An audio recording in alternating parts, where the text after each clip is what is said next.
Landau, Chartered Accountants and Business Advisors. Click on flmontreal.com. 7:09 on CJAD. Welcome to today's Entrepreneur, presented by Fuller Landau, a program about the entrepreneurial spirit that drives Quebec business. My name is Dan Delmar, along with Josh Miller of Fuller Landau. How are you this week, Josh? Excellent. Thank you, Dan. Great. And since this is radio, of course, hearing and listening is very important, and that's what we're going to focus on tonight.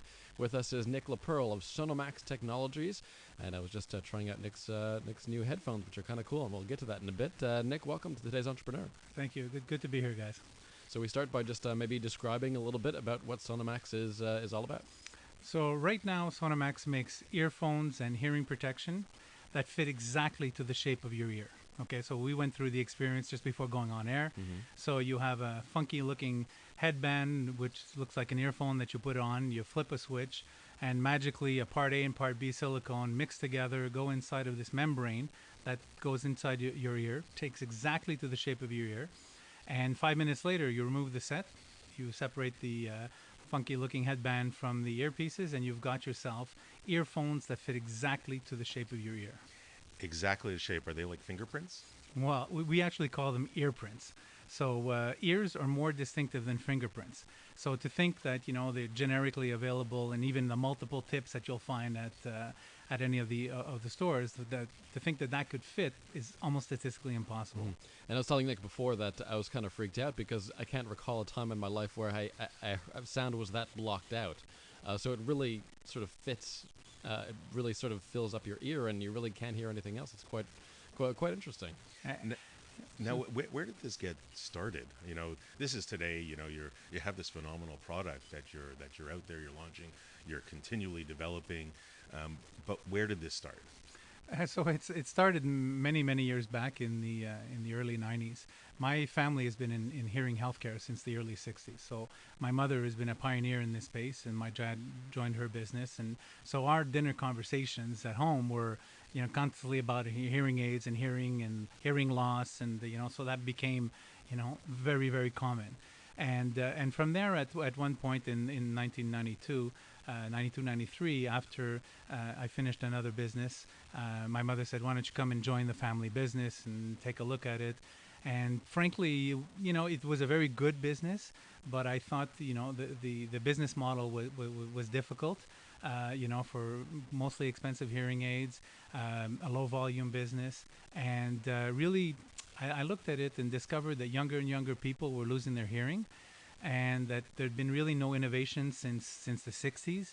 The little foam plugs or the earmuffs that you see at the pharmacy. Well, most of industrial America, the global industry, still wears these little foam plugs, and they haven't really worked to prevent hearing loss. So we were in clinics, and people would come in. It's cases from CSST, right, which is workers' compensation, and they'd have hearing loss. And you'd start having a conversation with them, and they're like, well, I don't know how this happened to me, because I worked at the factory, and, I had these plugs, and I wore them most of the time. And so I started doing some research and realized that younger and younger people were losing their hearing. Very little innovation since the 60s in terms of new technology, and something that cost billions of dollars to manage. And the human impact, I saw it live, because the people would come in, couldn't converse with their children, a lot of different issues that arise from the isolation from hearing loss. And I said, this is crazy. I've got to develop something that fits the wedge between that patient and the industrial. So the whole thing started as a hearing protection company. But your background wasn't in necessarily hearing or sound engineer or any of the like. It was just, this is something that you felt needed to be taken care of in the world. Yeah, absolutely. I've been a serial entrepreneur. I started my first business around 15 years old, and had some huge successes and some glorious catastrophes, and everything in between. And a lot have been very supported by my mother, who's also an entrepreneur, who helped put a lot of parameters, a lot of guidelines in place. So, when I joined that business, and I saw that this opportunity to change the world and make it a better place, and also protect people's hearing. And every time I do a presentation, whether it's in Congress in the United States or anywhere in the world, I'm a guest speaker. I always talk, I start the presentation by saying, look, hearing is what makes all this possible. You were just saying that. and it is still the most undervalued of the sensory perceptions. Were your parents that wanted you to continue the legacy of their clinic, when you turned them down and you said no, were they still supportive? Were they disappointed? Did they still say, you know what, that's okay, I understand, and now we'll support you in the next venture? There was some back and forth. You know, it wasn't a slam dunk, but no. Ultimately, at the end of the day, you know, it's about being happy. It's about love what you do. You never work another day in your life, right? So that's how I grew up, and so it wasn't a hard transition. And I think, Dan, what we see often is the parents and the children, and there is communication. There's sometimes direct communication, sometimes difficult communication, as long as it remains communication, because it's not necessarily the right move for their child to go in the business and follow in their footsteps. Even though for them, that's the only end game, it's not always it. So we understand the parent side of it too. And I think when we come back, we'll talk about the people that he did take on to build around him and make this company here what it is today. For professional advice with a personal touch, consult Fuller Landau, Chartered Accountants and Business Advisors. Click on flmontreal.com. Today's entrepreneur on CJAD, inspiring stories from outstanding business people, Dan Delmar and Josh Miller of Fuller Landau, with our guest Nick LaPearl of Sonomax Technologies. They make these really cool headphones that I would just try out before. They sort of sculpt to your ear, and Josh, we're talking about the technology involved in that.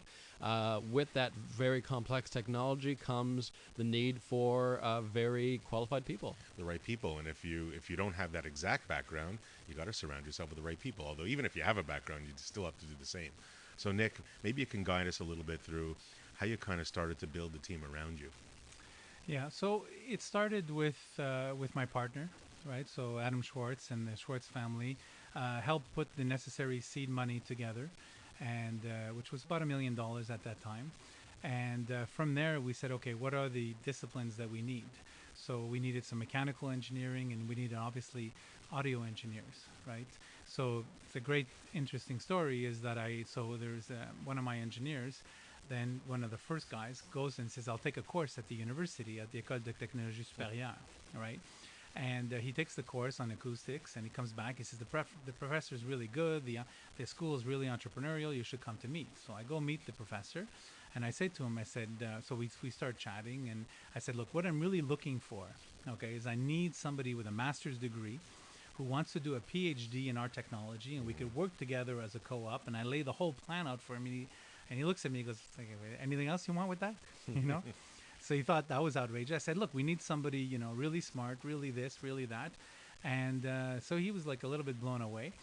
4 days later, he calls me like a bit stuttering on the phone and basically said, I have an engineer here who's got a master's degree, who wants to do a PhD.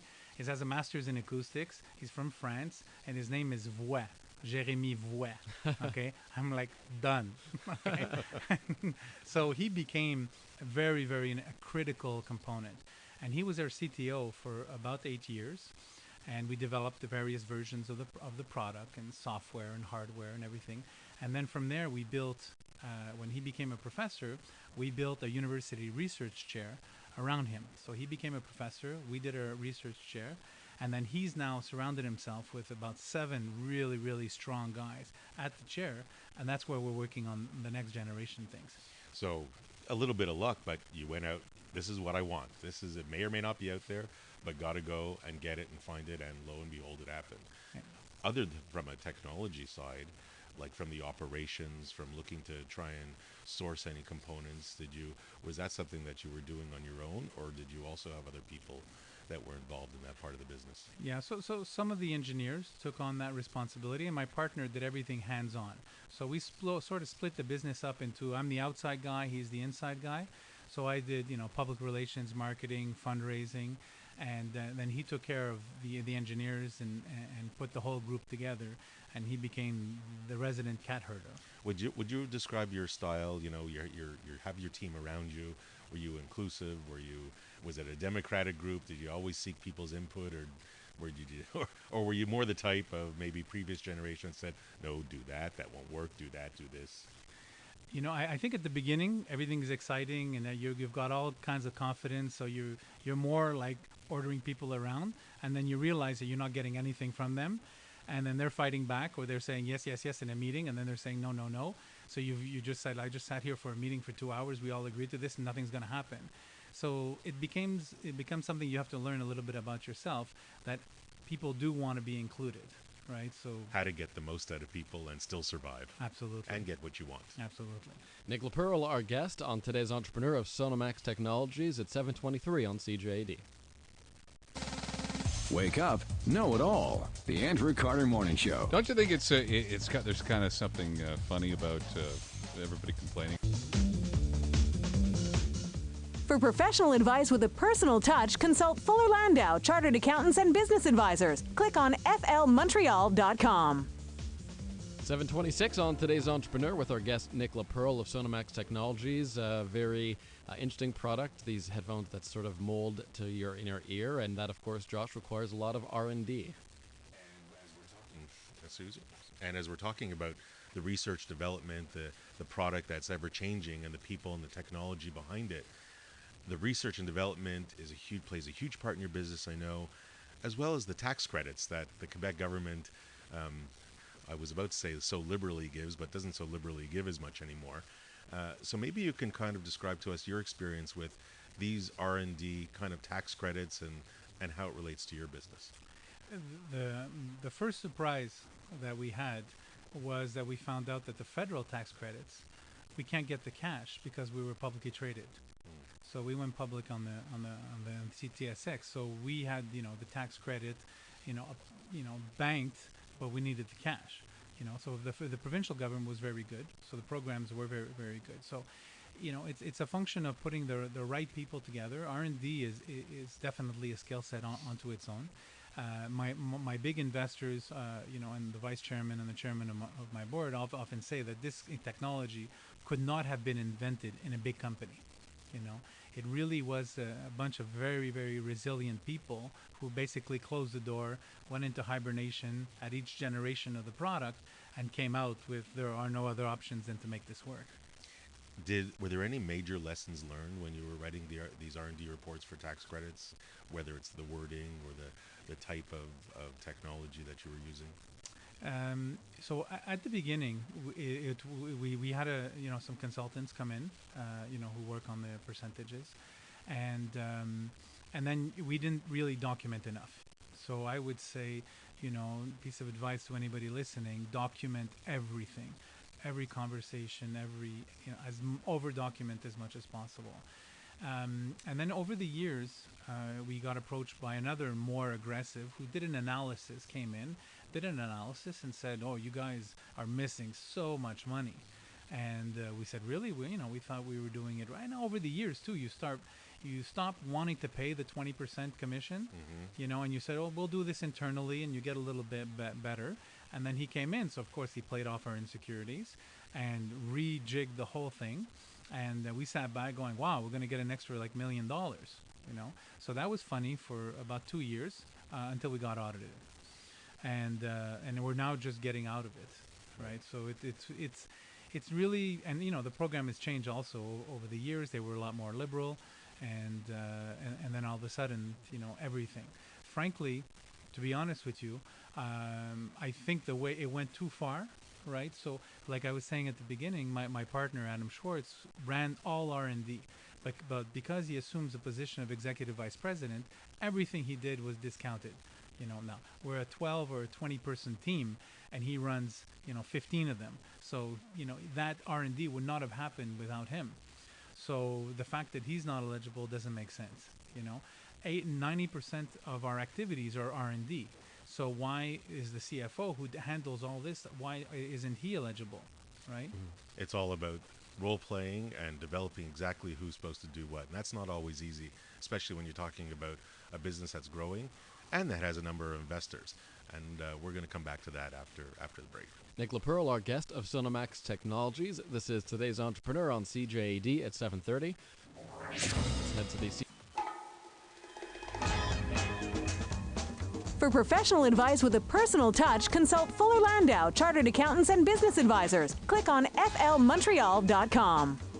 7:36 on today's Entrepreneur, a program about the entrepreneurial spirit that drives Quebec business. Dan Delmar, along with my co-host Josh Miller of Fuller Landau, and our guest tonight is Nick LaPearl of Sonomax Technologies, makers of, among other things, this very cool, earphone that molds to your inner ear, which we were talking about in the previous hour. Josh requires a lot of talented people on the team, a lot of R&D, and I just want to conclude on the R&D note, Nick. I'm wondering if Canada, and if Quebec in specific, is a really good environment for someone who has a really great innovative idea, or are there other jurisdictions, other places in North America that's a bit more friendly for people who are creating something really unique and innovative?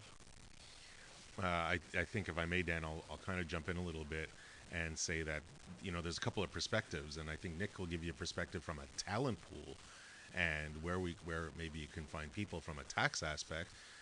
Quebec does tend to have quite a good reputation for the amount of money you can get back for legitimate shred or scientific research and experimental development. From a talent pool, I probably think it depends on the industry. Montreal has been known a lot for its high tech. There's a lot of gaming studios and some biopharmacy, and I think we heard from Nick, and maybe I can ask you. Easy to find talent here in Montreal for what you're doing? Yeah, we never had any trouble recruiting really great people. A lot of really smart people, and there's a French passion too, which is a lot of fun. And you can have fun outside of the work environment, and with the restaurants, and so it makes a good work environment too. Especially when you're creative, right? When you're building things, you need to have the extracurricular activities, which helps ignite people's creativity, because you're thinking outside the box continuously, because the technology doesn't exist. If you guys swung by my office, I'd show you a wall in my office of all kinds of letters and emails, and that you can't do this can't be done, and a huge company who once wrote me, look, I love your passion, I love what you're doing, let me tell you that there is no technology to make the technology you're trying to make. So what we do, we went to our investors and we said, okay, so what's the next plan? Well, work backwards, invent the technology to make the technology. Okay, let's do it. now that's a results in a great question. How do you convince your existing investors, or the initial pitch, how do you convince them that this is the next best thing since sliced bread? A lot of one-on-one conversations, and casting the vision, right? So hearing loss is a huge problem, right? It affects millions and millions of people. 20% of teenagers now have hearing loss. Every investor knows somebody with family, brother, sister, father, mother, who has been affected by hearing loss. And you're coming and you're saying, look, we want to prevent hearing loss. It's the #1 occupational disease, costs billions of dollars to manage. So, and we've been very, very blessed. I can't say that this is a regular. We've had very patient investors. My chairman, Peter Malouf, has been with the company since day one. Never sold a share. He was part of the CPC, and he's almost an executive director now, because I talk to him on a daily basis. How do you appease all your investors? I mean, if you have quite a number of them, is it just about communication? Is it about what information do you give them to keep them, I'll say, either at bay or happy or whatever it may be? To be honest with you, the last couple of years have been very difficult, right? So, and raising money, speaking to investors, the whole public aspect of it, because I always say that when you're public, your product is your stock, right? So, you can make best earphones in the world, like, we fitted before the show started, but, if the stock doesn't go up, why would I buy your stock? Mm-hmm. So the stock is a product, and it has to be properly promoted, and you have to talk about it. So if you deliver on results, there are great conversations because you're a genius and everybody loves you, right? If you don't deliver, or if you make some promises that you can't deliver on, right, for obviously unforeseen circumstances, it gets very, very difficult, Now, I have a million questions running through my head, but one of them that you were touching on is manufacturing and being worldwide. Now, I presume at the beginning that you were manufacturing more locally. And I guess to appease investors, you have to think, okay, how do we bring the price down? How do we get more efficient? How can we get a better profit margin so that, there's potentially more money at the end of the day? did you move any of your manufacturing operations? And if so, to where, and how did that work? Yeah, so we were manufacturing everything on our offices in Montreal, and at one point we had up to 70 employees. And we were trying to build up the demand and the sales, matching demand to the sales without having to go outside. And then, we found some basic limitations. So what we did with the automatic headband, and, if anybody wants to go on the website, you can go to myears.com and you'll see everything on the website, all the fitting videos. And so what we used to inject the system manually. So we needed technicians. So we were always limited. And then we realized that was a huge impediment, that we could never scale the business. At the same time, the manufacturing had plateaued, so we wouldn't have been able to make anymore. So armed with a PowerPoint presentation, not a very big book of orders, Adam flew to China and convinced people, like we were convincing people in Montreal to invest and to continue fund the company. He did the same exercise and set it up production and brought the product, and it was very, very difficult. Was it difficult to manage China from a production standpoint to make sure that the product was really built to your specifications? Absolutely. You can't take anything for granted. So we were already very paranoid, and we were paranoid about two things. Are we going to ever be able to control these people, and can we ever trust them, right? Because they're very, very nice people, and everything is yes, right? But yes doesn't mean anything. So we took the product and we broke it down into 3 critical parts, and we went to 3 different factories, so that nobody had the whole piece of the puzzle together. Because we're a small company, so. And intellectual property is huge, certainly for what you're developing. So you have to find some way to protect it. So that was an active strategy. That was an active strategy, and the expanding membrane that takes to the shape of the ear, that's where the real science is. And that, we never took it to China. So we are partners with a very huge company called Silk in Toronto, in Bolton, Ontario. Okay, and they're huge partners. They're option holders. They're part of the family. We went to their wedding. I mean, we really made sure we were tight. Okay, and we left the technology there. And every time Adam goes to China, which is every couple of months or every week when things went bad, we would try to bring the membrane and show them people. Well, do you think you could price this for us? And people came back saying, can't be done. That we're not ready for this kind of technology. So that made us feel that we had made the right decision. And with technology moving so fast, and just before we kind of come up to our next break, maybe you can kind of tell us what's next on the horizon for Sonomax with massive changes in technology. Where are you heading? So the earphones that we have now, we've now turned them into hearing protections for industrial and military application, mostly for mining. So we do a lot of work with BHP Billiton and Anglo American and Iron Ore, these companies, because hearing loss is a huge factor. So now you have an earphone, we now have a hearing protector. The end game for us is to combine all the devices, hearing protection, hearing aids, Bluetooth headsets, and earphones into one bionic ear. So a device that every human being on the planet could wear, connected to your smartphone, that will actually control your sound environment.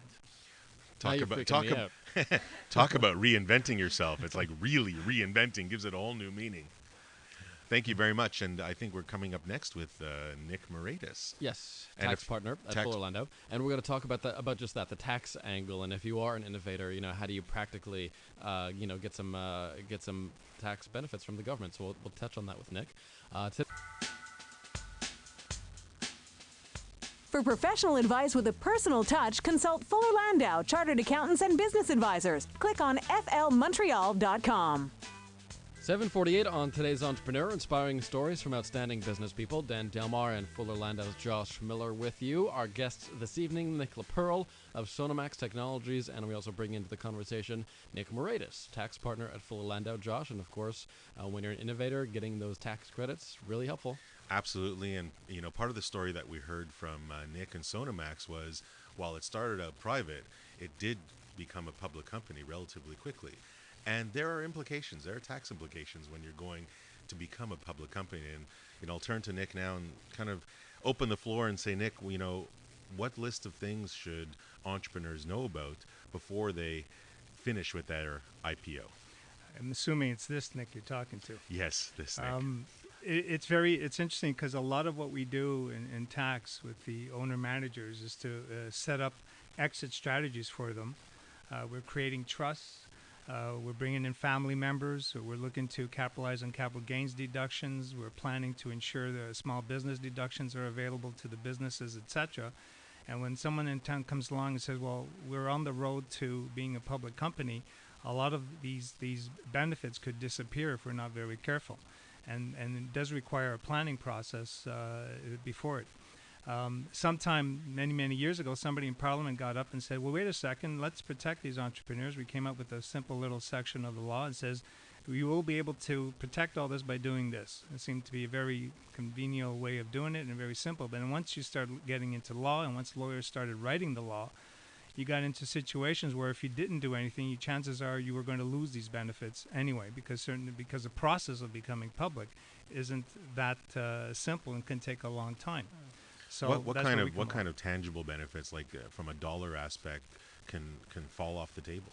Well, the capital gains deductions the foremost that comes into mind, because that every owner manager is usually looking to set up his structure. Now, what is that?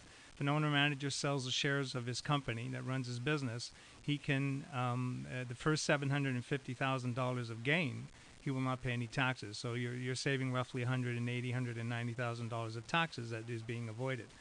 If he has multiple owners of shares, so his family, say, owns, and he's a family of 4, we'll multiply that by 4. So it could be a sizable gain. Once you become public, and then you start selling the shares of your public company, that exemption no longer is available to you. So the issue that many of these owners have is, well, what do I have to do to lock in that exemption or cost before I go public? And the process of going public is not a simple procedure. You don't wake up one day and the TSX says, here's your shares, you're gone the next day. There's a process. If only it were so simple. If it only was. So an example, one of the processes, and you might be issuing an IPO initially, you'll bring in cash, and then in a couple of days later, your shares get listed. So you're not public until your shares are listed. But in the interim, you've got a whole bunch of cash sitting in the company that you just received. Your company's off-site. You lose your exemption if you try to sell the shares that day. And that's the type of stuff that we have to watch out for. Is there any quick fix? Is there anything that can be done before absolutely. You get there?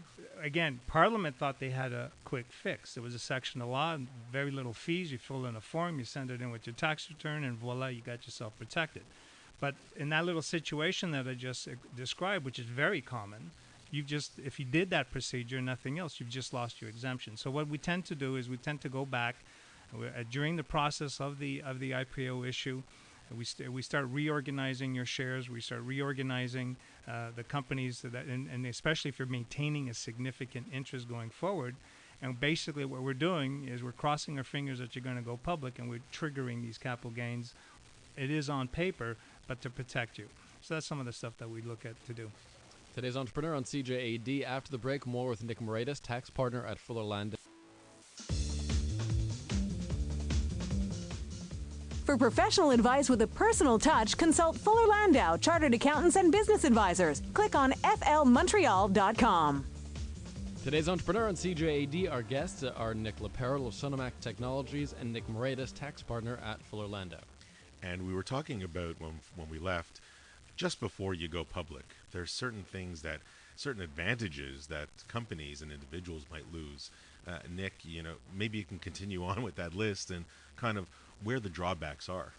Well, there's again, and everything I tend to say almost on any subject regarding tax, there's always planning. Yeah, you really have to sit down and look at the plan. But there's certain advantages going public. All of a sudden, RSPs are there's fewer restrictions for an RSP to invest in a public company. There's fewer restrictions of your TFSA to invest in a public company, especially if you're involved. Whereas today, if you're in the private market and that's a source of funds, you can't really quite do that. Stock options all of a sudden become another arsenal in your labor cost. All of a sudden, you can offer stock options to your key employees, where in the private market, it can be done, but it doesn't work as well. But in public, you can. You can issue it, they can sell it, get somebody else to pay them in a sense. The downside, however, is the notion of small business deductions, which is right now a business, the first $500,000 of profits are taxed at the combined federal provincial rate here in Quebec of 19%. In some provinces, it's even lower than that. Well, that disappears on a public company. There are provinces that have lower taxes in Quebec. Did I say that loud? Really? As the other Nick mentioned, R&D tax credits, however, there's a downside going public at the federal level. Right. But it's the same, some rules also. There's a subsidiary rule for a private company that gets too big. They too will get into a position that the only way they're going to get their R&D tax credits back is if they're making profits and actually owe taxes. Then the government will give it back. Whereas Quebec will give it to you even if you don't have any profits.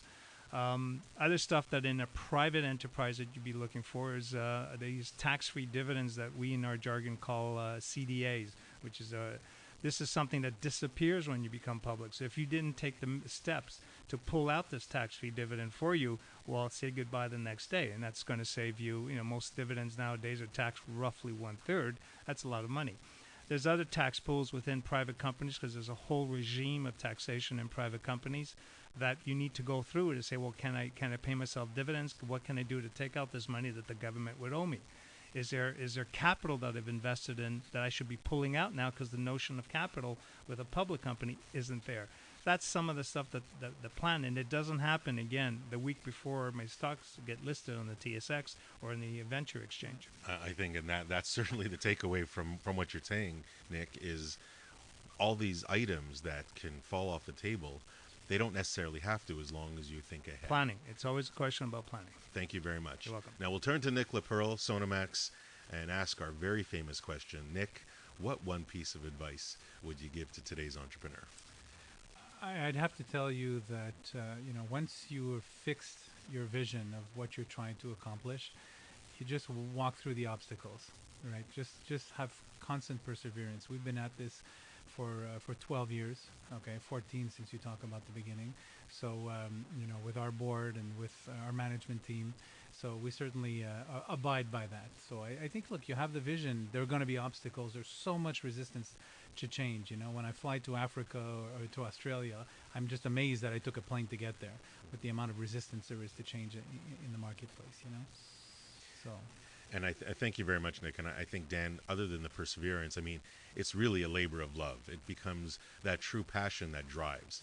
And if Nick didn't believe in his work and the social responsibility of protecting the world's hearing, certainly Sonomax wouldn't be where it is today. And I think that's a lesson that every entrepreneur can learn, and many of them live every day. And it's so great to have a real innovator on the program. Some of my favorite shows are people who really push boundaries. And so Nick LaPearl of Sonomax, thank you for that tonight. Nick Moretus, thank you, from Fuller Landau. And Josh, we're back next week, Monday night at 7 p.m. Today's Entrepreneur on News Talk Radio, CJAD 800.